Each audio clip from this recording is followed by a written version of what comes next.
question to Matt Chappell, Matt T here, is really around sort of agile measurement, I guess, measuring the efficacy of marketing at speed. So I guess, obviously econometrics will always be, the main stable of any marketing effectiveness plan, but what are the approaches that marketers are now looking to use, or what can they leverage for more agile decision making, so probably more sort of tactical, and when they're looking at changing course more quickly, what can they use? So yeah, I think we've gone from a position where the world was relatively known, even though we might not have thought it at the time. But you could do things like optimize and forecast with confidence, to a world in which it's much more about scenario planning. So if this happens, what can we do? If this happens, what can we do? This has happened, so what does that mean?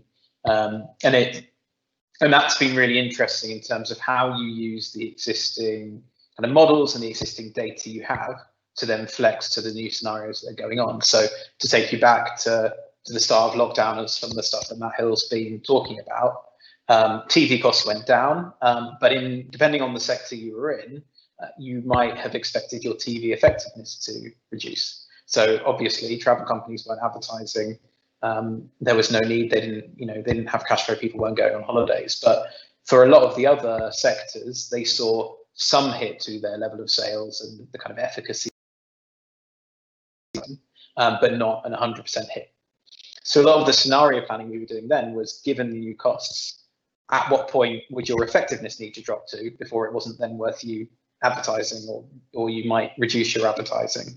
So it's more, I guess, less about the kind of methodology and more about how agile you can be to look forward and use the data you have to make decisions and scenario plan. I think also there's definitely been a movement, and maybe a bit technical, but definitely a movement to have results at your fingertips. So lots of dashboards and platforms and things like that, where you can play around with stuff rather than maybe the old world of having econometrics reports that were 100 pages and sat in a drawer somewhere. So there's definitely been more movement towards that. It's why, free tools like the demand generator on ThinkBox, another plug, it's why they're useful, because it gives that insight at the hands of people who are making decisions. And it's why we're working quite a lot with our clients to use our results to do similar things.